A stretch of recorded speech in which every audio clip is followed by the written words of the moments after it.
à tout moment et une relecture qui donne du sens, mais dans nos vies aussi. Comme tu disais hier ou avant-hier, je ne sais plus.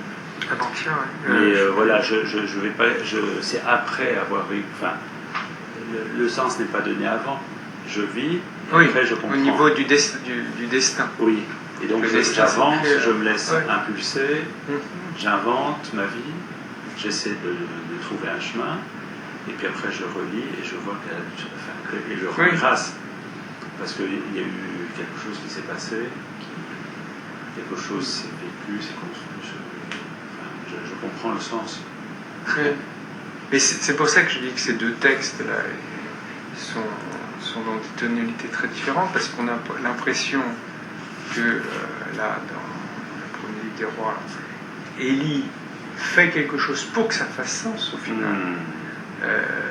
Qu'est-ce que tu fais ici, homme de Dieu? Tu es venu chez moi pour rappeler mes fautes et faire mourir mon fils. Élie répondit, donne-moi ton fils. Il le prit à la voix de sa main, il le porta. Seigneur mon Dieu, cette veuve chez qui je loge, lui veux-tu du mal jusqu'à faire mourir son fils? Il faut rompre quelque chose, une accusation. Donc on est vraiment, si il relève le fils, là c'est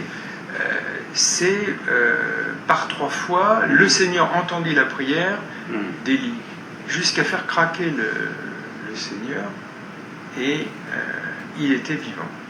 Élie prit alors l'enfant de sa chambre, il le descendit dans la maison, le remit à sa mère. Voilà. D'ailleurs la phrase est pareille. Et Jésus le rendit à sa mère. Oui. Et en fait, dans ce premier texte, il y a une très mauvaise image de Dieu.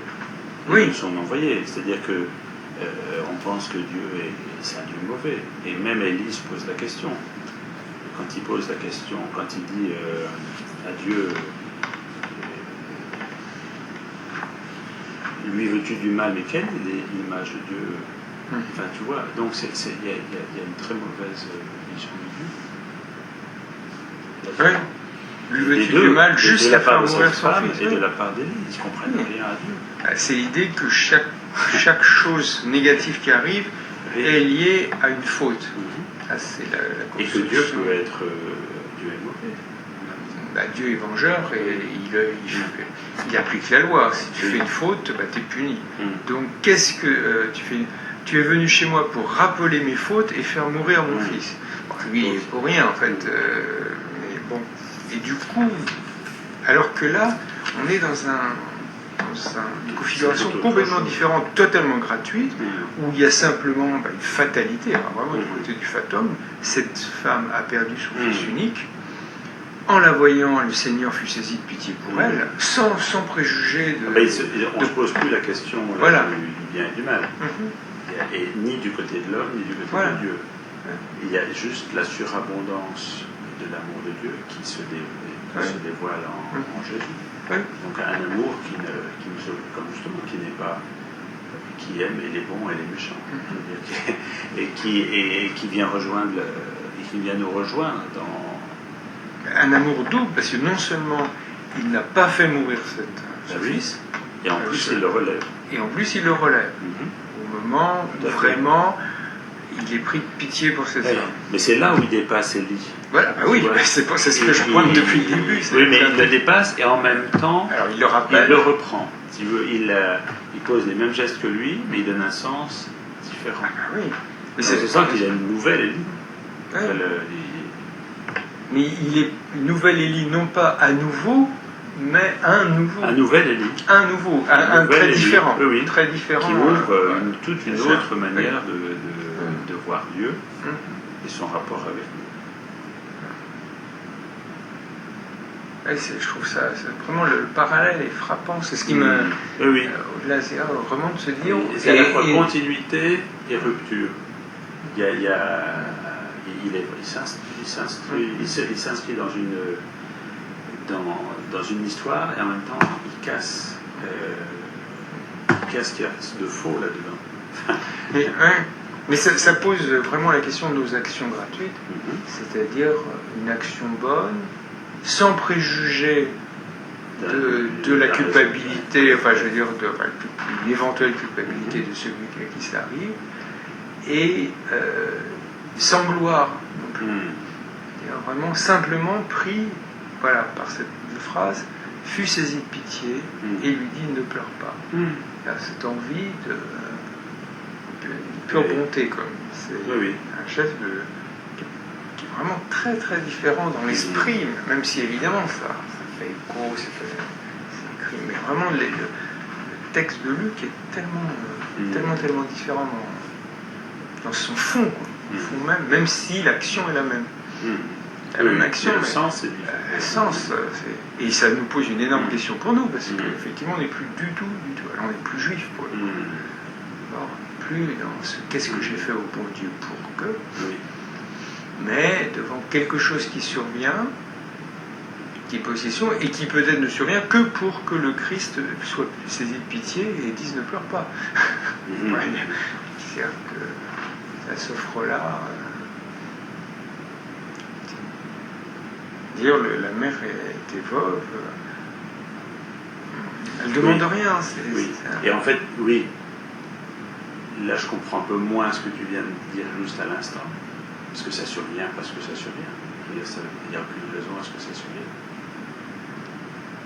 Alors c'est dans le fatum, c'est-à-dire que le destin se dessine après. C'est-à-dire qu'en même temps, du coup, il faut cette femme perd son fils du côté du destin qui s'écrit après, pour que le Christ la rencontre et relève cet enfant.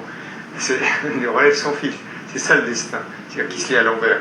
Évidemment, avant, c'est pas du tout le cas, mais une fois que ça s'est réalisé, on dit effectivement, ça a permis au Christ de la rencontrer et de relever. Voilà, mais c'est pas, il faut faire attention à l'argument, parce qu'on pourrait dire, bah oui, il fallait bien que ce garçon-là meure, parce que Jésus allait passer par là, il va le relever, et ça donne quelque chose. Mais non.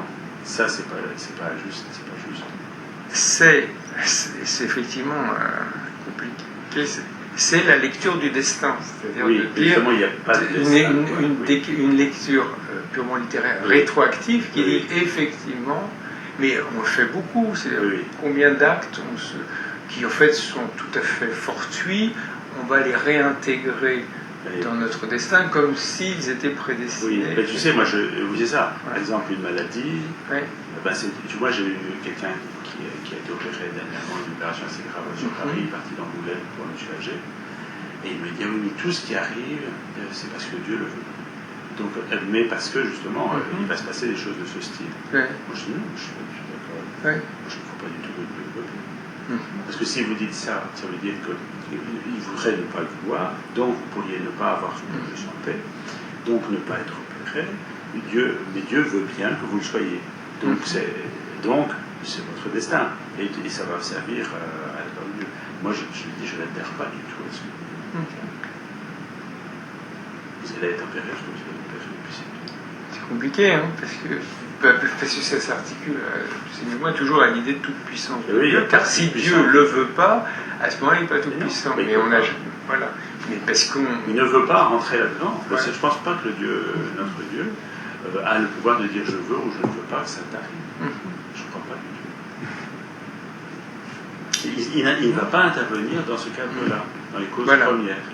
C'est pas, même s'il pourrait le faire de manière théorique, mais c'est pas pourquoi il arrive un tsunami, c'est pas pour qu'on puisse déclencher une opération de solidarité, pourquoi il y a une famille au Biafra, c'est pas pour qu'on puisse aller nourrir les filles Biafrais.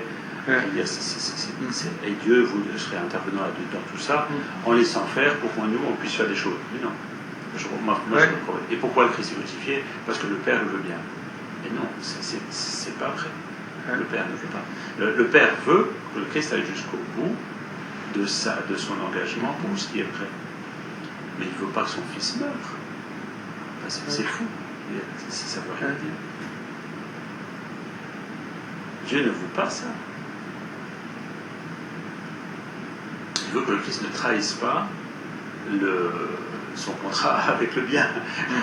Il veut ma volonté, disons, se plaçant du côté du Père, c'est de dire, mais vas-y, on continue, on travaille pour la vie, on va y aller ensemble, ça tourne mal, mais on reste ensemble.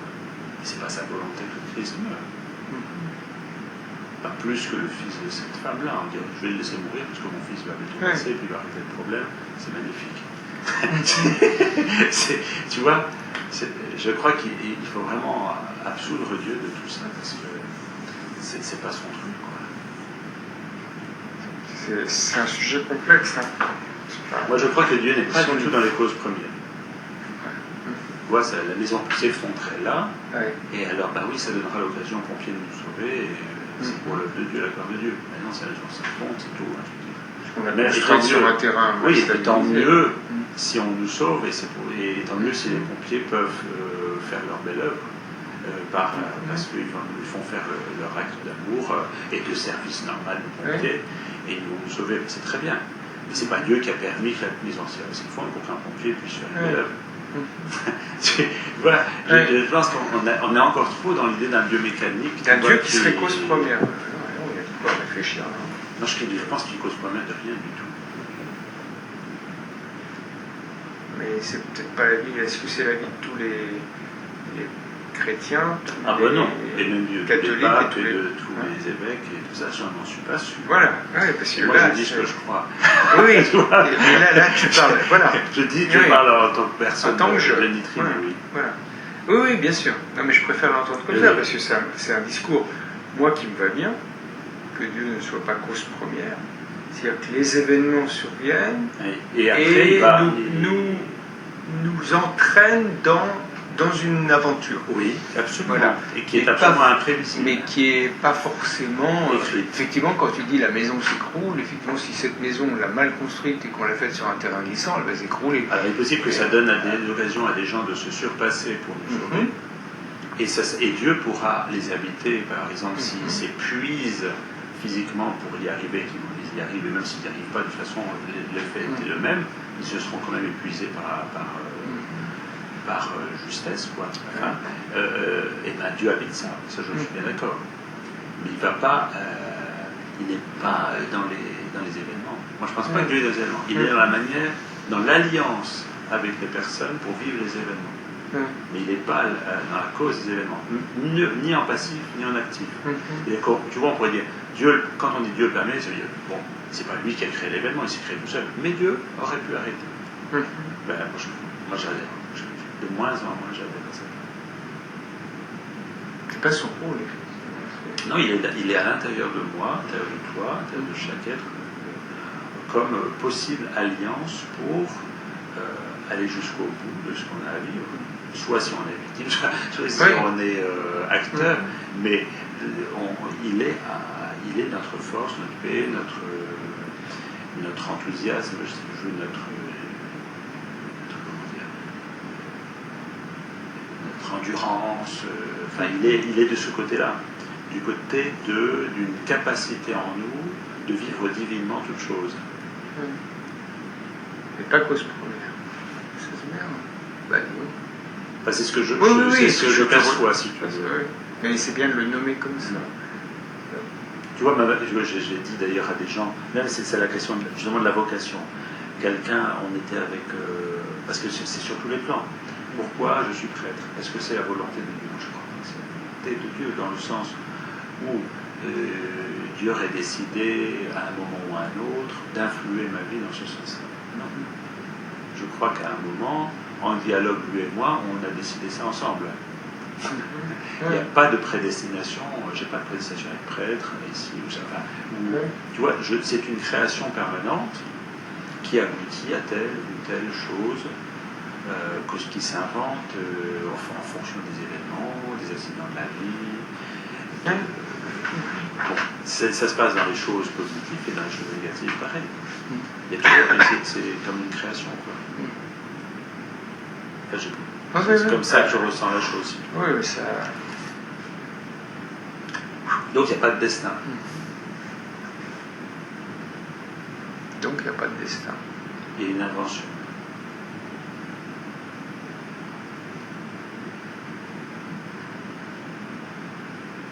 Alors ça peut, moi je sais que des gens me disent, ah c'est terrible ce que vous dites, parce que ça nous laisse complètement seuls devant notre vie, mais je ne dis même pas du tout.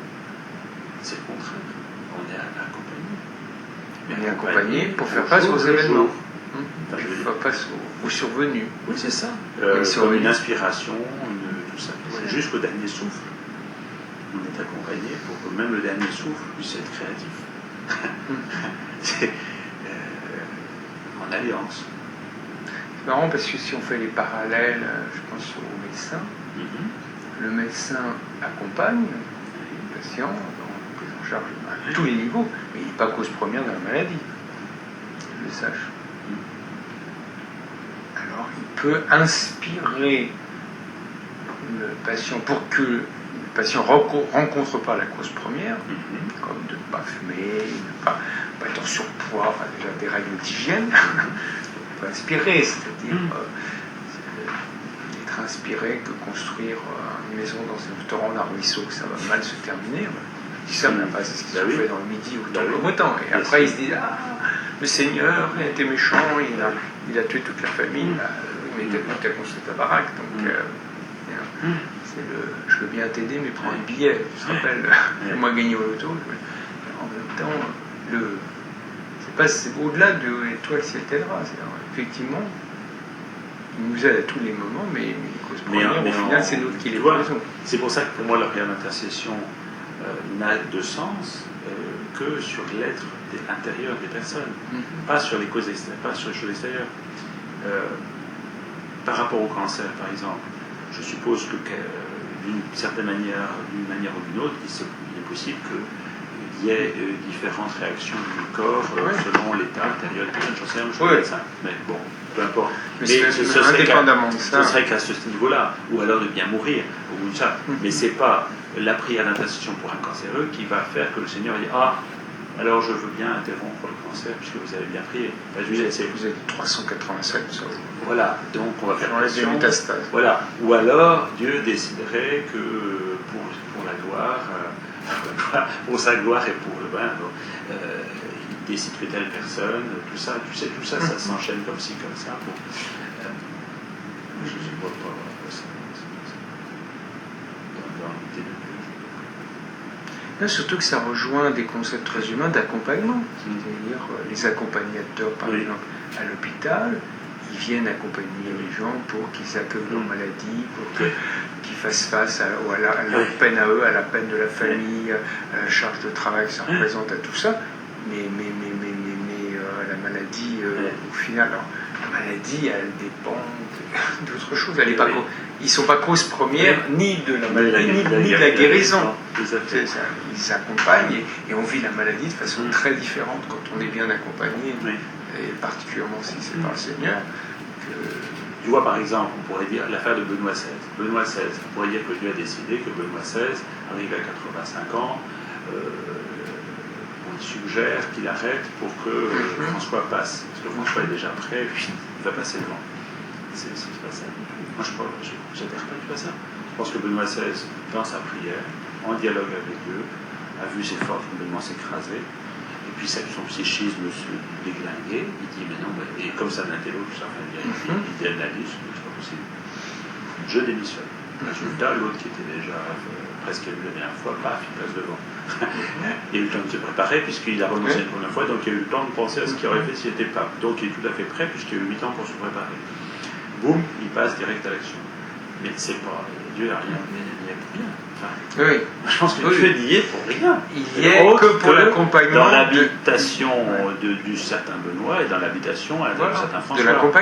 De l'accompagnement. Du fait que le François ayant renoncé à un moment à être pape, il a été travaillé par ça l'a travaillé, puisqu'il a vécu là-bas. Et puis le Benoît, à cause de toute son histoire, à un moment, il ne peut pas vivre ce vieillissement comme aurait vécu un autre. Et il dit non, ça ne correspond à rien, j'arrête. Mais il se fait ça dans l'intériorité d'un discernement. Et avec la puissance qui lui permet de renverser 2000 ans de tradition. Lui qui est le plus traditionnel des papes. Donc, si tu veux, je trouve que ça nous rend à la fois extrêmement dignes dans notre vie, pas extrêmement dignes, extrêmement responsables, et en même temps extrêmement accompagnés. C'est passionnant. C'est pas un accompagnement extérieur, c'est un accompagnement très intérieur. Ah non, puis surtout c'est de l'accompagnement, c'est pas du faire à sa place. La pédagogie, la façon, au sens étymologique, accompagner un enfant. Donc, le pédagogue, c'est lui qui accompagne l'enfant, c'est surtout pas celui qui fait à la place. C'est celui qui accompagne. Qui dit fais attention, il y a une marche, pas qui porte l'enfant pour le faire descendre l'escalier. Après, si l'enfant se casse la figure, il n'est pas cause première du gamin. Oui. Parce que la cause première du gamin, c'est la marche et le gamin qui n'a pas regardé où il mettait les pieds. Oui. Voilà, là, sauf si c'est le parent qui a sous-estimé la capacité à l'enfant. Là, on est dans autre chose. Mais sinon, c'est juste le gamin qui tombe, bien souvent. Les parents ne sont pas la cause première. Ils mettent en garde, ils montrent, ils accompagnent. En disant, voilà, si tu descends l'escalier les yeux fermés en marche arrière, tu vas te casser la figure. Et après, il tombe, oui, mais je ne suis pas cause première. Accompagner là. En fait, tu vois, la pédagogie, au sens GOG, c'est celui qui accompagne. Et alors après, ce qui est intéressant, c'est que le Seigneur dit, vous ferez des choses plus grandes que moi, le Christ. Ça veut dire quoi? Ça veut dire, voilà, je vous ai donné la clé, maintenant vous pouvez l'actionner, et vous aurez en vous ce qu'il faut pour réaliser des choses plus importantes que ce que j'ai fait, donc plus que de ressusciter des morts. C'est pas rien. Alors quoi, je ne sais pas, mais ça veut dire, vous aurez ce qu'il faut. Pour être des bergers, un anthropogogue. Oui. Je ne sais pas où faire un néologisme. Mais c'est un bon programme. Le coq, c'est le berger. On continue.